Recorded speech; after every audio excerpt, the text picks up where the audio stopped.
Welcome to A Drink of Wisdom with Jay Wise and Nathan Drinkard. I'm your host, Cody Ward. Thank you for spending some of your time with us tonight. As a reminder to all our listeners, besides being on all your favorite podcast platforms, A Drink of Wisdom is also on YouTube with each show segment available. Head on over, and if you like what you hear, we would appreciate your subscription. What's going on, fellas? Happy Friday. Got all kinds of football to talk about, man. So exciting. Football, conference finals in the NBA. It's a wonderful time of year. It almost makes me think the shutdowns were worth it because now we have all this excellent action, just everything's going on. I don't even have time to talk baseball or anything like that, but let's go ahead and get into it. Let's talk some sports, baby. Hey, you know what I'm saying? Let's roll into it. You know, it's Friday. You know, we got things to speak. Pull up a seat. All yours, Cody. All right. And episode 4, Burrow gets battered. The NFL set sail for week 2, and we're also taking a look at the college football action. But we begin tonight with a look at the NBA Eastern Conference Finals. The Heat sunk Boston once again, taking Game 2, 106-101. As usual, Miami trailed for much of the first half, but would ultimately storm back from down 17 to take a late lead. Miami made their big shots on the stretch while Boston failed to match. The win boosts Miami to 10-1 this postseason, now has them 2 wins from the NBA Finals. Meanwhile, Boston was sent reeling into a post-game locker room confrontation. So, Jay, everything going right for Miami, it seems. How are they doing this, and can Boston do anything to get back in the series? Well, Miami's really not doing anything different than really they've done much of the season and into the playoffs, and they're just incredibly hot right now. I mean, we've seen it. You know, you sweep the Indiana Pacers, you go up 3-0 on the Milwaukee Bucks before you knock them out in 5. And you're up 2-0 on the Boston Celtics now. That's, what is that, 10 out of 11 you've won the playoffs. Just remarkable stuff of what they're doing. And, you know, it's some of it has to do with the three-point shooting. You know, they were plus 12 in this game. I believe they held they were only plus 3 in the first game, which, I mean, if you're Boston, I mean, Boston made 15 threes in game 1. Miami made 16 in game 1. Miami actually shot a lower percentage in this game from three, slightly lower, but they made 4 more threes, so that's plus 12. And but this was a case as you watch this game develop. I mean, and I believe game 1 was like this as well. I mean, Boston was in control for, you know, a good portion of this game. You know, into the third quarter. Well, at the half, they led by 13. They were up by 15, you know, a few minutes into the third. And then slowly but surely, Miami started chipping away. And eventually, before you know it, you go from a 13-point lead at the half to a 7-point deficit. And the whole game turned around. Now give Boston credit. You know, they kept persevering. They kept battling. We actually went up by 5, you know, about 4.5 left in the fourth on a Kemba Walker 3. But then from there, they just kind of sort of fell apart and they got disjointed. You know, turnovers were a big problem last night. I believe they had 20 of them. 19 assists, 20 turnovers. That's really not what you're looking for. Meanwhile, you look at Miami, 27 assists, 9 turnovers, a 3-to-1 turnover ratio for the entire team. I mean, that's just spectacular. And it kind of speaks to their ball movement, the unselfishness they play with. And I was talking to Drink about this earlier. It's an absolutely amazing thing when you look at Miami and you look at their best player, who is Jimmy Butler, but it's such a luxury in my estimation. Jimmy Butler does not have to lead this team in scoring. He can have relatively, you know, mediocre to pedestrian type nights shooting the basketball. I mean, you look at him in this game, 14 points on 4 for 11. That's nothing to write home about. But you know the effect that he has on this team as far as the intangibles, the leadership that we've lauded him for all season. We talked about how Philadelphia has missed that. We talked about how, you know, things weren't going well in Minnesota because, you know, those young dudes, it just didn't mesh with Karl Anthony Towns, Andrew Wiggins. But now he comes to Miami and he is empowered to such a degree with these young guys who are willing to follow him and play hard, and they know what it's like and they know what it takes to be great. And I've said this quite a few times. These rookies do not play like rookies.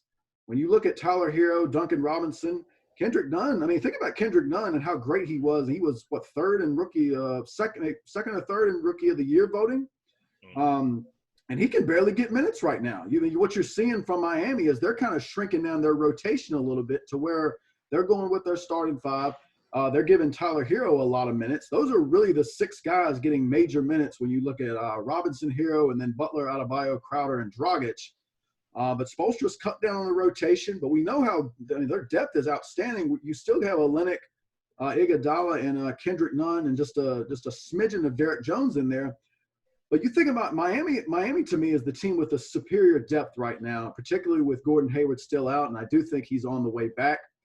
But that appears to be a big deal right now. And I also told Drink this earlier, and I thought I had this right, and it did turn out to be correct.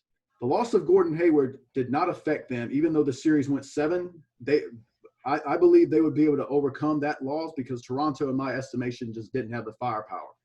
So you didn't need Gordon Hayward's extra, 15 to 20 points a game. You could get by with just, Kemba, Jason Tatum, and Jaylen Brown doing the thing. Not quite so in this series, because if you look beyond those 3 guys without Hayward, and, that's no disrespect to Marcus Smart, but really beyond Marcus Smart, because we don't look at Tice as a guy who's going to put up major numbers consistently.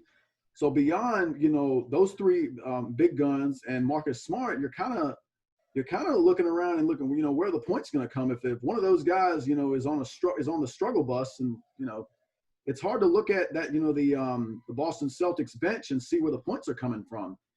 So the Gordon Hayward being out these first 2 games, I think that has had an effect on this series.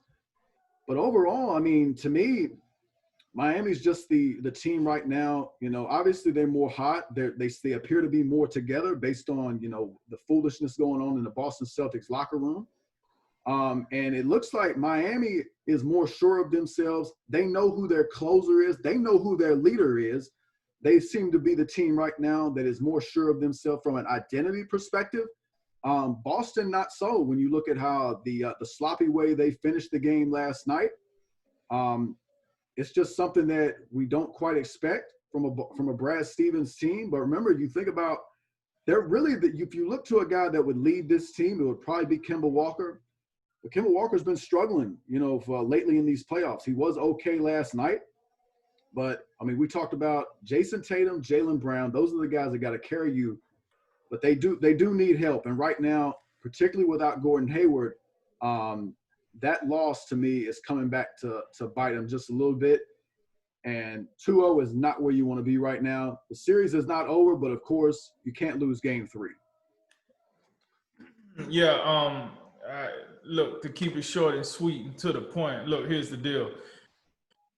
We already said this series is about the trenches, right? And the bottom line is this: Miami is more grittier. They want it more. If you actually look at the end of most of these games, these are not blowouts. These are not games where one team is superior than the other one. We already discussed that. The problem is Boston, when it comes down to it, they let Miami out-grit them. So to answer your question, what can they do? They could just they can bring out a little more dog in the final 3 minutes of the game. That's what they can do, and not let Miami outwork them. They was down by 17 points. So you could play ball. We see you can do some things to Miami, but can you hold on to that? Can you show that dog when it matters most at the end of the game? And to Jay's point, listen, Miami, hey, Spoelstra, let me get 4 guys and Jimmy Butler. You know why he don't care? Because all 5 of those guys, when they get on the court, they know they roll. We ain't gonna argue about this. We ain't gonna debate about this. Hey, Jimmy, go let them know what needs to happen, and we're gonna make this happen. It don't matter. This is probably the only team that's left in the playoffs that can roll out Jimmy Butler, 3 rookies, and Bam Adebayo. And hey, we got it. Sign us up. Let's go win this game. They know their roles. And just like Jay said, Boston are a little confused right now. Who's the leader? Is it Kemba? Is it Jason Tatum? Is it Marcus Smart? You know what I'm saying? Like, what are we doing here? That's why they're getting into arguments with each other. Because when the Lakers go lose a game, you don't hear, hey, Anthony Davis got in an argument with LeBron James. No. Because Anthony Davis, no. LeBron he's the leader. I'm the talent. And all the other guys play their role. We're going to keep this thing going, baby. So it's just one of them things. They need to find their identity. And to Jay's point, this is the first series where that mattered. It mattered who will be doing what. Because now you're playing a team that knows who is doing what. Now, when it comes to the last 2 minutes of the game, you're struggling to figure out, just give Jason Tatum the ball, let him get it. Who should have it? Should it be Kemba? I mean, Kemba got the larger pedigree of the three. Why is he not taking the last shot? Oh, well, Jason Tatum, he's a ascending star. Let him take the last shot. So it's just one of them things where, like, they have to figure it out because they're not, they're in these games. They just got to figure out what they're doing. Brad Stevens got to, drop his cojones and say, hey, listen, I'm going to drop this play for Kemba. Kemba, you need to decide how this go. Or I'm going to drop this play for Jason Tatum. You need to decide how this go. Because that's all it is. That at the end of the day, you can tell me whatever about the three-point shooting. You can tell me whatever about the rookies. But at the end of the day, it just comes down to the fact that Miami has their stuff together and Boston don't. That's all it is to it. These games are a lot – they're too close for me to sit here and act like Miami is so much superior than Boston, or Boston don't deserve to be on the same court as Miami. Like, no, that's not what we're talking about here. We just talking about get it done when you need to get it done. And another thing, listen, you can go fight and do all this other crap you want to do in the locker room. Yeah, that sounds good and have a good old time. But if you go out here and lose again, what did you really do? Create another storyline of why you don't deserve to be here or something? That's all you do. You get a hater something to hate about. It's like, I don't want to hear this, hey, Jason Tatum was really Marcus Smart was really fed up, and, he had to let Jaylen Brown know, and he threw a bottle. Okay, that sounds good. While Jimmy Butler's still out here shooting commercials and going to get you on up out of here. So you keep on with this bull crap. You keep on with this back and forth, and it's ridiculous. But like I said, that to me, the only thing that can get Boston back into this series is when Boston goes back to identifying who needs to do what. Gordon Hayward looked like he might be back here soon. He could dress up for Game 3. I'm not saying he'll be a huge factor, but I would say this: Gordon Hayward play like he know his role. I've never seen he comes off the bench, he give you like Jay said, 15, 20 points, whatever. And he fine with it. He don't need to take the last shot. He don't need to be the star. He just comes in, does what he do, leave, and it is what it is. So maybe that might help him get back into their roles. But as far as I'm concerned, they're going to get swept if they keep on with this clown show that they got going on. And let me jump back in just quickly on that point about Gordon Hayward. I think it would be smart, and I know, Brad Stevens, Gordon Hayward, they go way back. But I think in this situation right now, I think Marcus Smart has played really well, and I've talked about this. I think Cody and me have talked about this just a little bit. Marcus Smart, to me, would fit better in that starting lineup because what's the value in having really 4 kind of all-star level scorers in the lineup, whereas put in Marcus Smart in the starting lineup, max him out on minutes. He's the dog on this team that you need, and I think you need him right away. And then let Gordon Hayward come off the bench. It kind of, fixes your depth a little bit and makes it a little more equal playing field as far as the depth, and let him lead that second unit. That might actually be what he needs to maybe get him going, get some offense running through him. I think Brad Stevens would be wise to go that way, whereas moving Smart back to the bench and maybe disrupting some of that rhythm that he's had in this playoff run. Yeah, I would definitely agree with that. That's a good point. And you look at the box score last night. After your main 3 guys, your Tatum, Brown, and Smart combo, Theis had 6 points. Kanter had 9 points. I think he had a pretty early start. He had some good stuff early, but he's a guy you can't play that long in the playoffs without having some mismatch problems. So, Hayward would probably buoy them a lot. But I think in the bigger picture, it seems like Miami is just in their head right now. I mean, and this isn't new. I mean, you remember back to the Milwaukee series. I really feel like after the game, really Game 2, the Bucks were just straight up demoralized. I mean, you could tell Game 3, and even before Giannis got hurt, they didn't really move the same. They didn't really have that same urgency.